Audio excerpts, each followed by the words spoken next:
नमस्कार, मैं ईश्वर केवल रमानी बोल रहा हूं।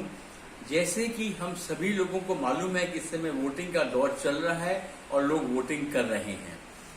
और मैंने ये भी देखा कि इस समय हमारे ग्रुप्स में कई होम बायर्स की बहुत जोर शोर से डिस्कशन हो रही है कि एक पार्टी गवर्नमेंट बैक्ड है, उसको गवर्नमेंट की सपोर्ट है, दूसरी पार्टी प्राइवेट प्लेयर है, वो कर पाएगी नहीं कर पाएगी। इस टाइप की काफी गर्मा गर्मी वाली बहस भी चल रही है।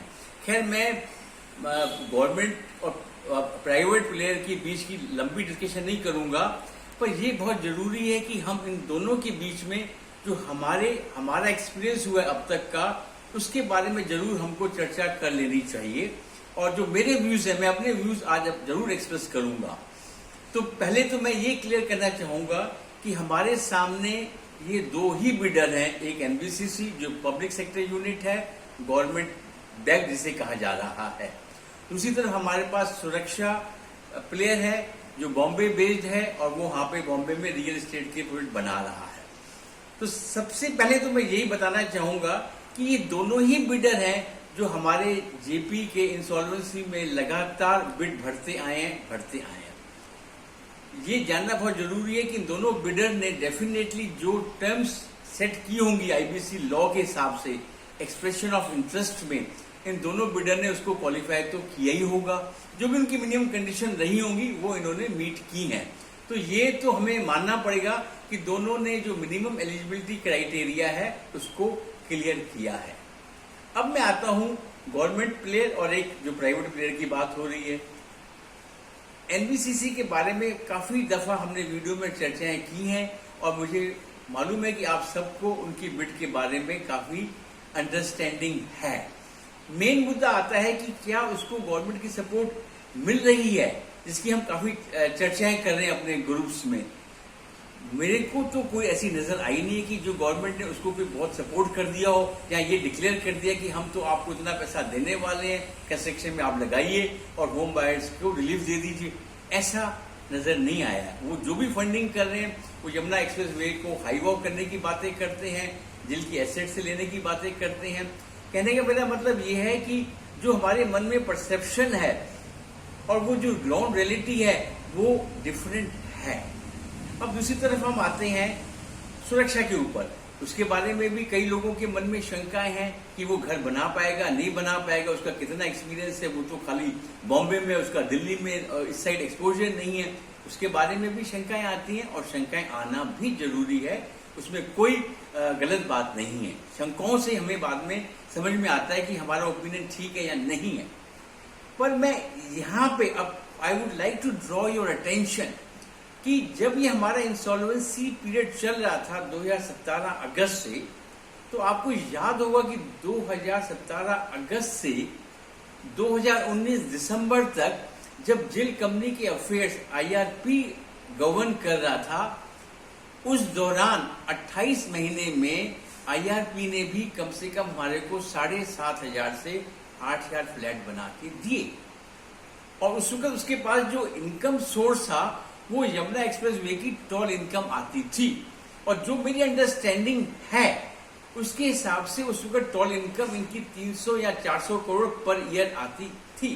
तो जब आईआरपी ने 28 महीने में 300-400 करोड़ पर एनएम के हिसाब से 7,500 फ्लैट, 8,000 फ्लैट तैयार कर दिए, तो उसने कैसे तैयार किए होंगे, ये भी एक क्वेश्चन आता है। तो उसने कैसे तैयार किए होंगे? उसने भी डेफिनेटली कुछ कॉन्ट्रैक्टर्स को अपॉइंट किया होगा, कुछ पेटी कॉन्ट्रैक्टर, कुछ बड़े कॉन्ट्रैक्टर को अपॉइंट करके उस एज ए इंडिविजुअल उसने मैनेज कर लिया 28 महीने में 7,500 8,000 फ्लैट। इवन एनबीसीसी भी हम सुनते हैं कि वो पीएमसी है, वो भी जब कोई काम करेगा, सपोज उसको काम मिलता है, तो वो भी कॉन्ट्रैक्टर अपॉइंट करेगा, सब कॉन्ट्रैक्टर अपॉइंट करेगा, सिविल के अलग, इलेक्ट्रिकल के अलग, अलग अलग कॉन्ट्रैक्टर को अपॉइंट करके तो मैनेज करेगा। तो अगर आईआरपी एज इंडिविजुअल, कोई आईआरपी बिल्डर तो है नहीं, इंडिविजुअल है, वो मैनेज कर सकता है 7,500 से 8,000 फ्लैट बनाने की, तो हमें इस बात में इतना क्यों शक जा रहा है कि सुरक्षा, उसको तो फिर भी बिल्डर है, डेवलपर है, बॉम्बे में उसने कई क्या कहते हैं प्रोडक्ट बनाए हैं, तो वो भी तो मैनेज कर ही सकता है कॉन्ट्रैक्टर अपॉइंट करके, सब कॉन्ट्रैक्टर अपॉइंट करके, या अपना जो उसके पास इंफ्रास्ट्रक्चर होगा उसको भी वो यूज कर सकता है। हमें एज ए होम बायर देखना है कि क्या उनके पास पॉकेट में इतना फंडिंग है। अगर उनके पास फंडिंग है और वो भी एसपीएमसी या अपना इंफ्रास्ट्रक्चर यूज करके बना तो सकते ही हैं, तो इसमें मैं नहीं समझता कोई इतनी बड़ी चीज है जिसको लेके हमारे मनों में इतने शंकाएं चल रही हैं।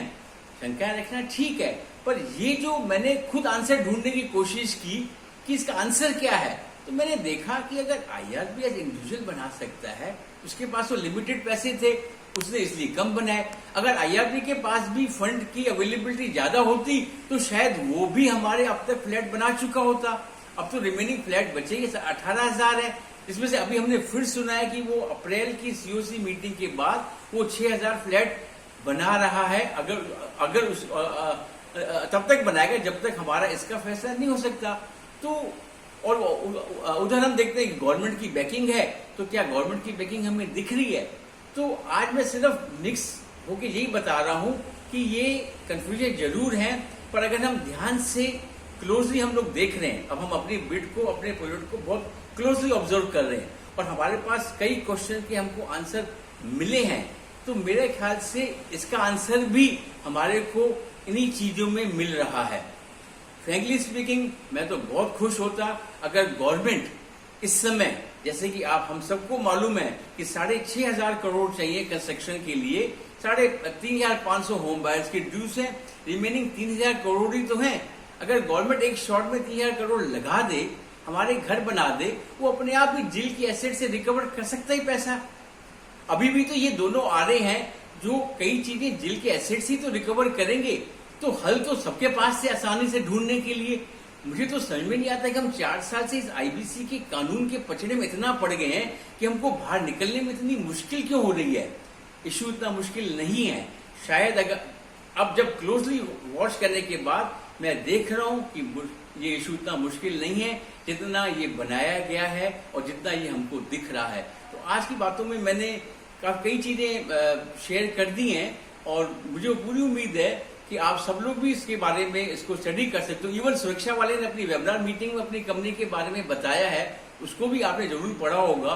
हर कंपनी अपने बारे में जरूर अच्छा बोलेगी, एनबीसीसी भी अपने बारे में अच्छा बोलेगी, सुरक्षा भी अपने बारे में अच्छा बोलेगी, पर एज ए होम बायर हमें क्लोजली समझ के मॉनिटर करके हम मेरे ख्याल से एक सही ओपिनियन बना सकते हैं, ऐसा मेरा मानना है। धन्यवाद।